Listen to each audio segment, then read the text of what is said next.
우리가 사사기 나누고 있습니다. 지난 내용들을 간략히 정리를 하며 여호수아가 죽고 이제 사사기가 시작이 되죠. 이스라엘이 처음에는 하나님의 명령을 따라 말씀을 따라 승리하지만 점점 가나안 문화의 영향을 받고 타협하며 이제 타락하였다 했습니다. 그래서 하나님의 사자가 이스라엘을 책망하죠. 내가 너희를 어떻게 인도하여 내었는데 너희가 이렇게 하나님 앞에서 악을 행하고 이처럼 타락하였는가. 이제는 이 가나안 족속들이 너희 옆구리에 가시가 되고 올무가 되리라 이렇게 말씀하셨어요. 그러나 이스라엘은 잠시 회개할 뿐 또다시 타락하였다 하였죠. 그래서 하나님 말씀대로 징계를 당합니다. 우리가 지난주에 본 것이 이 메소보다미아 왕 구산 리사다임의 손에 이스라엘을 파심으로 이들이 8년 동안 압제를 당했다 했죠. 압제를 당하니 이제야 이스라엘이 어떻게 합니까? 회개하고 하나님께 부르짖죠. 자, 그런데 하나님은 이러한 이스라엘을 거절하지 않으시고 온니엘을 사사로 보내셔서 이스라엘을 구원하게 하셨다는 것을 우리가 보았습니다. 특별히 40년 동안 이제 온니엘을 통해서 이스라엘이 평온을 누리게 되었다 보았습니다. 자, 그리고 이제 오늘 본문으로 이어지는 건데요. 우리 12절 우리 앞서 읽었지만 다시 한번 보면서 말씀을 보면 좋겠습니다. 자, 이스라엘 자손이 또 여호와의 목전에 악을 행하니라 이렇게 얘기를 합니다. 또라는 것이 잘 표현되어 있죠. 온니엘이 있는 동안 40년을 평온하게 지냈어요. 그죠? 근데 온니엘이 죽고 나서 이스라엘이 어떻게 된 거예요? 또다시 여호와의 목전에 악을 행했다. 하나님 앞에 이제 죄를 짓고 타락한 것을 이야기를 합니다. 그래서 어떠한 죄를 지었는지도 얘기하지 않아요. 아마도 또 동일한 반복이겠죠. 이방신을 섬기고 그죠? 그들 앞에 절하며 하나님을 뒤로 했겠죠. 그래서 하나님께서 어떻게 하느냐? 모압 왕 에글론을 강성하게 하사 이번에는 이제 모압 왕을 들어서 이들을 대적하게 하십니다. 그래서 13절 보면 에글론이 암몬과 아말렉 자손들을 모아서 이스라엘들을 쳐서 종려나무 성읍을 점령하였다. 그래서 14절 보면 이에 이스라엘 자손이 모압 왕 에글론을 18해 동안 섬기니라 이렇게 말씀합니다. 그러니까 타락하여 범죄하여 하나님께 징계를 당하니 이들이 이제 모압 왕 에글론을 섬기는, 이들에게 압제를 당하는 그런 징계를 당하게 되었다는 것이죠. 근데 여기서 중요한 내용이 이제 13절의 내용인데, 자, 에글론이 이들을 데리고 이스라엘을 쳤는데 어디를 점령했다 얘기를 합니까? 종려나무 성읍을 점령했다 얘기를 합니다. 아주 구체적으로 설명하고 있어요. 여러분, 종려나무 성읍이 어디냐면 여리고 지역을 이야기하는 거예요. 신명기 34장 3절에 한번 보시면, 자, 네겝과 종려나무의 성읍 여리고 골짜기 이렇게 얘기를 하고 있죠. 그러니까 이 종려나무 성읍이 어디예요? 여리고라고 합니다. 여러분, 여리고 하면 떠오르는 거 있죠. 여리고성 전투, 그죠? 하나님께서 이스라엘을 가나안 땅에 처음 이렇게 들어오게 해서 싸우게 했던 전투가 이 여리고 지역이에요. 여리고성 전쟁이죠. 그러니까 여리고는요, 이스라엘 백성에게 있어서 너무도 상징적인 의미가 있는 땅이에요. 그러한 지역이죠. 우리 여호수아 6장 1절부터 보면 이스라엘 자손들로 말미암아 여리고는 굳게 닫히고 출입하는 자가 없더라. 처음 이제 전쟁할 때의 모습이죠. 자, 2절 보면 여호와께서 여호수아에게 이르시되 보라, 내가 여리고와 그 왕과 용사들을 내 손에 넘겨 주었으니 너희 모든 군사는 그 성을 둘러 성주위를 매일 한 번씩 돌되 엿새 동안을 그리하라 말씀합니다. 그러니까 하나님께서 이 여리고 전쟁에 어떻게 나아가야 되는지 말씀해 주신 거죠. 어떻게 나아가야 됩니까? 매일 한 바퀴씩 돌라, 그죠? 자, 여러분, 이 여리고성 전쟁은요, 이제 이스라엘이 가나안 땅에 들어와서 싸워야 되는 수많은 전쟁의 시작이에요, 그죠? 그래서 하나님은 이 전쟁을요, 표본, 기준으로 삼았어요. 어떻게 너희가 승리할 수 있는가? 너희의 힘이나 무기가 아니다. 무엇을 따라 행해야 되는가? 하나님 말씀을 따라 행해야 된다. 그러할 때 승리할 수 있음을 가르쳐 준 전쟁이 바로 이 여리고성 전쟁이에요. 이해가 되십니까? 그러니까 기준이고 표본이고 모델이죠. 그죠? 그러니까 아주 상징적인 지역이고 그 전쟁이라 볼 수 있는데요. 근데 오늘 본문에 보면 그 여리고 지역을 어떻게 된 거예요? 점령 당한 거예요. 이방 민족들에게 이제는 어떻게 된 거예요? 이제는 빼앗긴 거예요. 여러분, 왜 본문에서 이 지역을 정확하게 언급을 할까요? 의도가 있는 거죠. 이처럼 이스라엘에게 있어 중요한 땅, 상징적인 지역이 이제 점령을 당한 거예요.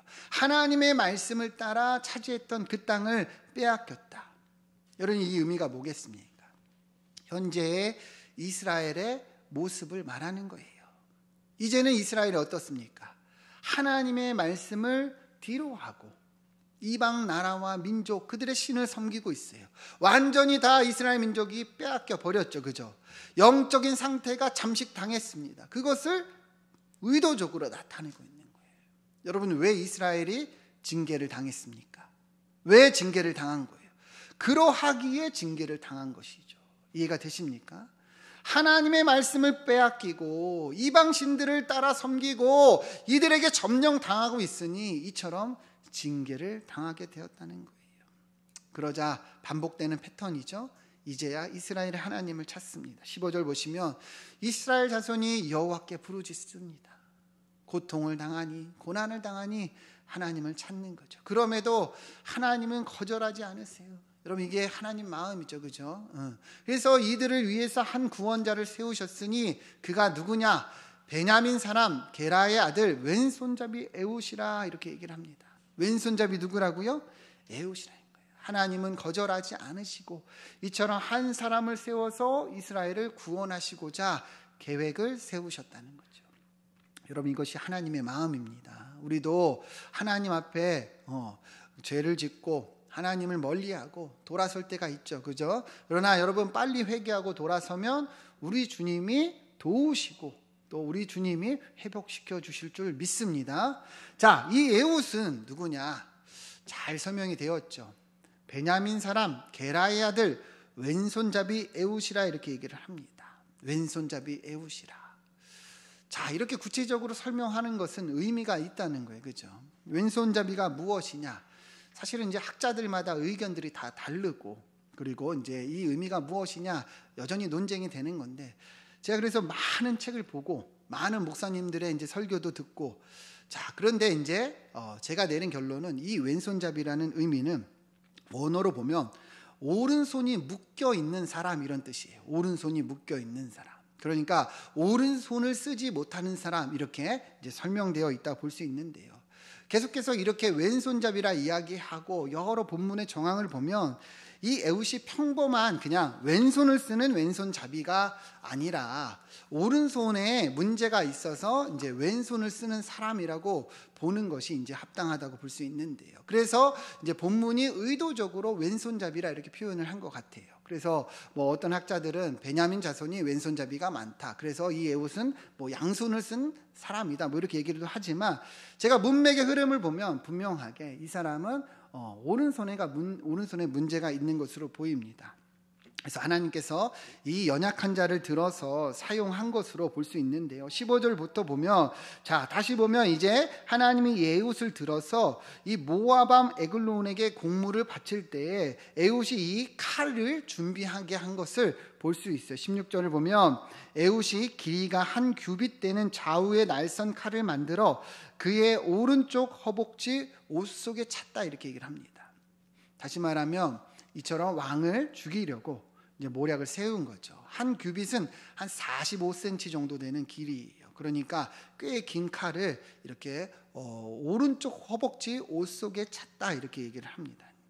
이것만 봐도 자꾸 의도적으로 에훗이 이제 왼손을 쓰는 사람이는 것을 드러내고 있는 거죠. 자, 그래서 17절을 보면, 자, 곡물을 이제 모압 왕 에글론에게 바칩니다. 근데 에글론은 매우 비둔한 자, 뚱뚱한 자라고 표현을 하는데요.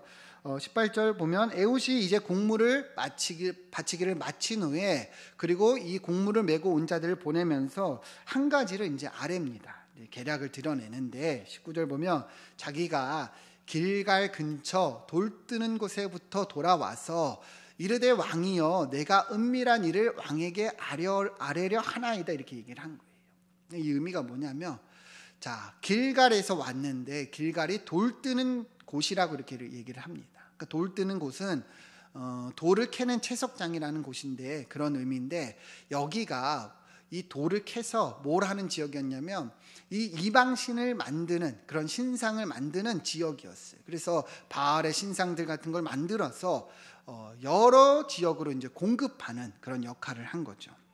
그런데 여기서 이제 에훗이 내가 여기서 돌아와서 여기에서 와서 왕에게 아랠 메시지가 있습니다. 은밀한 일이 있습니다. 이렇게 얘기를 하니까 이 에글론이 왕이 들을 때는 여러분 어떻게 들리겠습니까? 뭔가 신성하게 들리죠. 그죠?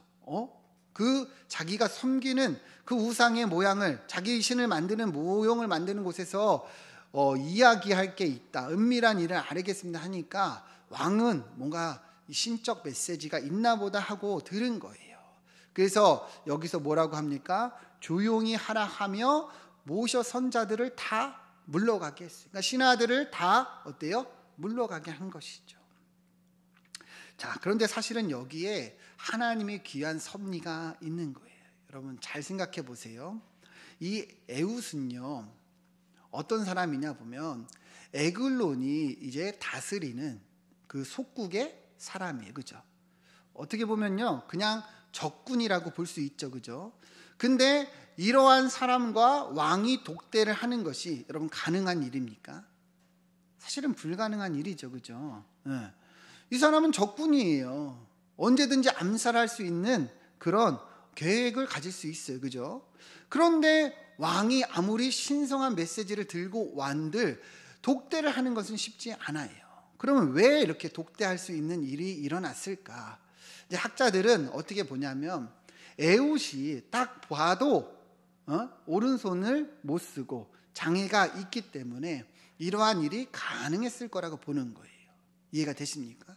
그냥 봐도 왼손 하나만 이렇게 사용하는 사람이니까 그렇게 경계하지 않았다고 보는 거죠. 그래서 어떻습니까? 칼을 차고 들어올 수도 있었고 왕과 독대할 수도 있었다 이렇게 보는 것이죠.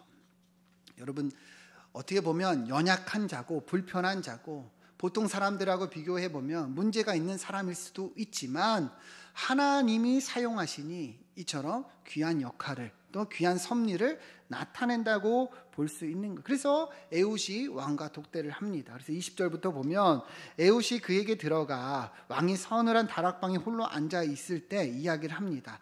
내가 하나님의 명령을 받들어 이 왕에게 아랠 일이 있나이다. 여러분 여기서 보면 에훗이 하나님의 명령이라고 정확하게 표현을 하죠. 그죠? 근데 이 하나님은요 신을 뜻하는 말이에요.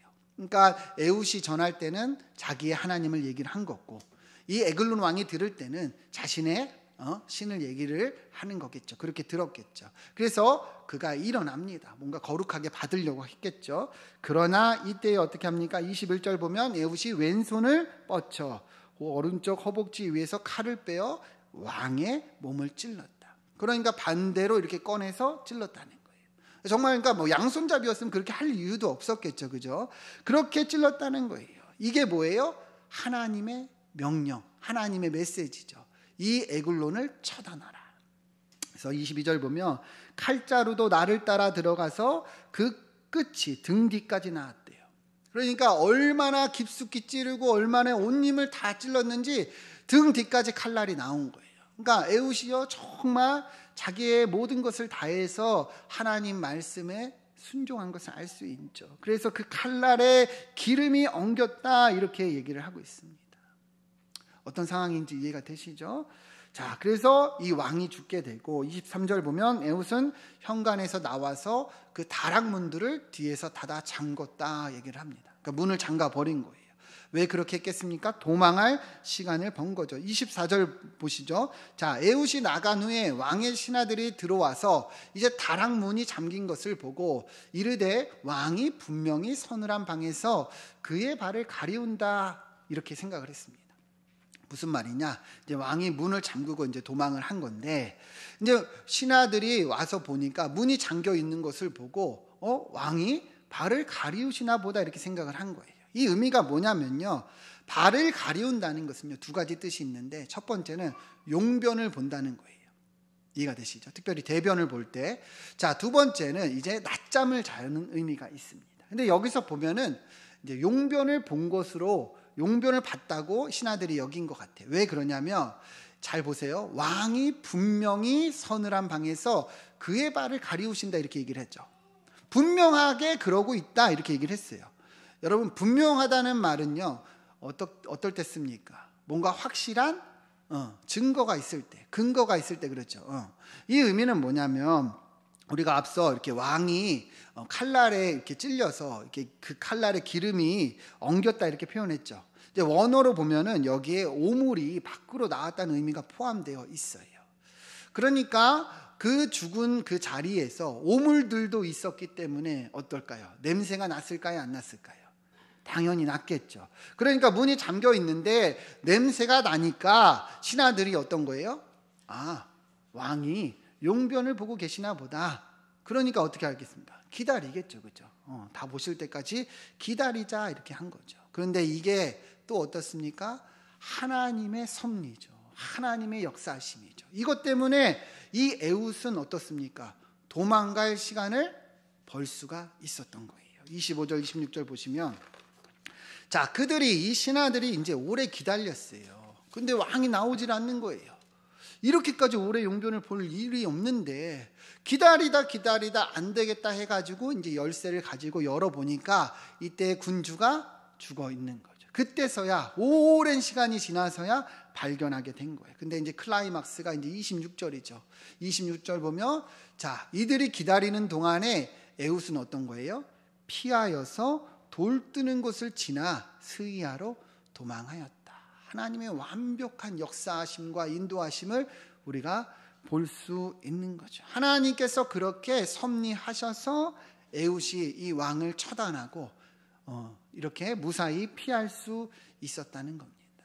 여러분 하나님께 나아가고 하나님께 의지하면 이러한 역사가 일어날 줄 믿습니다. 자 27절 28절 그러나 하나님의 뜻은요 이게 전부가 아니에요. 이제 에훗을 통해서 어떤 역사를 이루어 가시는가. 이 에훗이요 에브라임 산지에서 나팔을 붑니다. 나팔을 분다는 것은 어떤 의미냐면 전쟁을 선포하는 거예요. 그래서 군사를 모집하는 거예요. 나팔을 불자 이스라엘 자손이 이제 그를 따라 내려오요.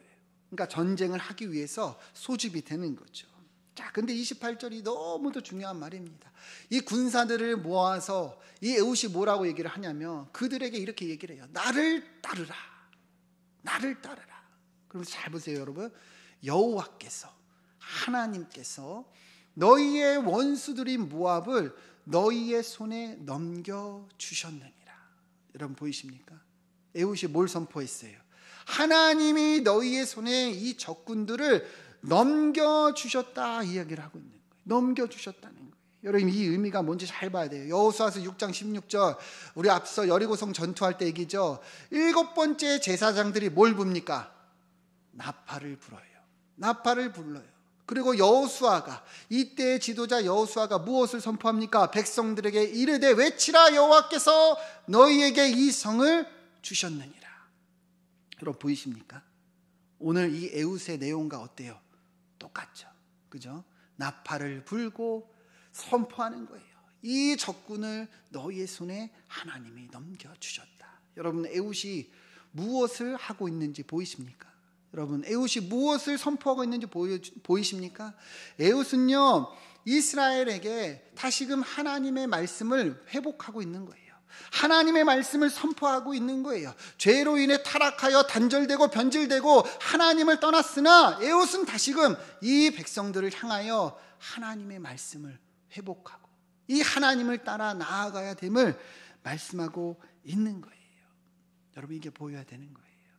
그리하여 이스라엘이 이제 이 말씀을 따라 전쟁에 나아가니 어떠한 역사가 일어나겠냐는 것이죠. 29절 30절 보시죠. 그때 모압 사람 양 10,000명을 죽였으니 모두 장사의 용사라 한 사람도 도망하지 못하였더라. 그날에 모압이 이스라엘 수하에 굴복함에 그 땅이 80년을 평온하였더라. 여러분 보이십니까? 이 모압 군대가요 보통 군대가 아니었어요. 정말 그들이 다 용사고 군사였어요. 근데 하나님의 말씀을 따라가니 이 말씀이 회복되니 어떤 일이 일어나는 거예요? 이스라엘이 다 그들을 정복하고 이겼다는 거예요. 심지어 80년 동안을 이 평온함을 회복했다 말씀하고 있다는 것이죠. 여러분, 오늘 본문이 우리에게 무엇을 이야기하고 있습니까? 계속되는 이 사사기의 주제죠. 전쟁이 누구에게 속했어요? 하나님께 속했다는 거예요.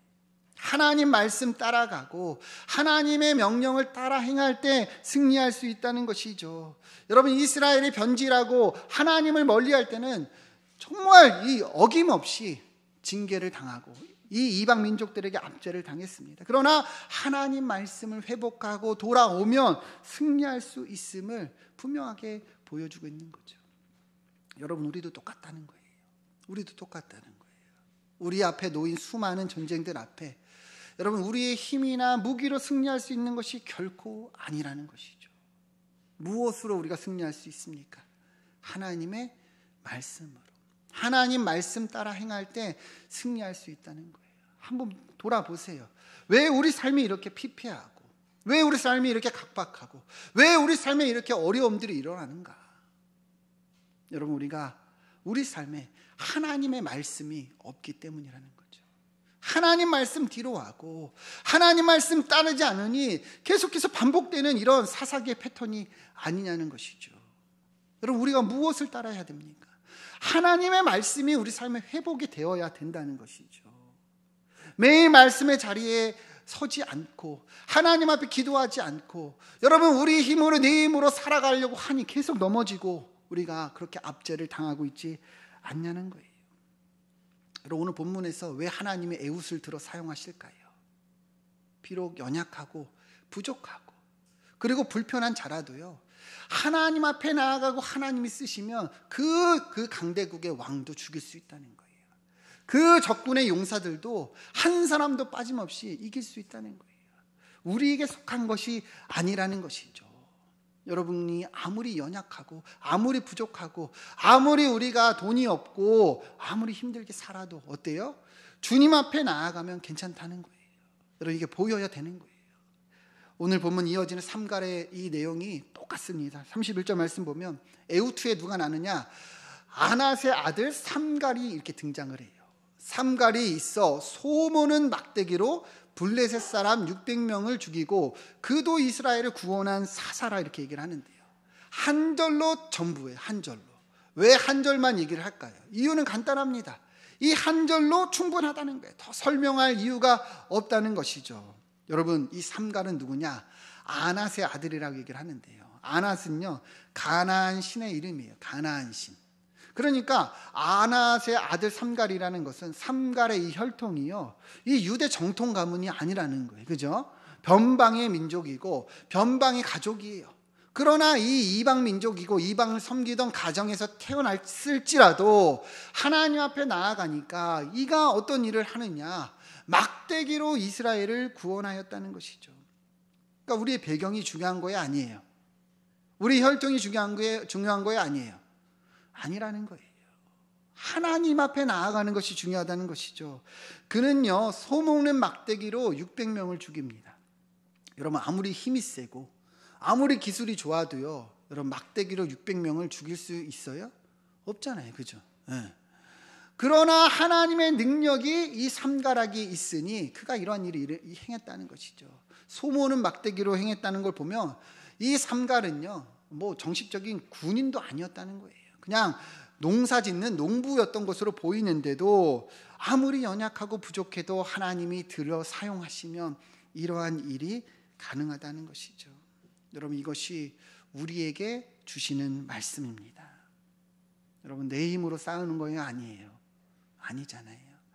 우리는 그래요. 하나님, 저는 부족합니다. 연약합니다. 그래서 못합니다. 그게 아니에요. 연약합니다. 부족합니다. 맞죠? 그죠? 그래서 하나님을 의지합니다.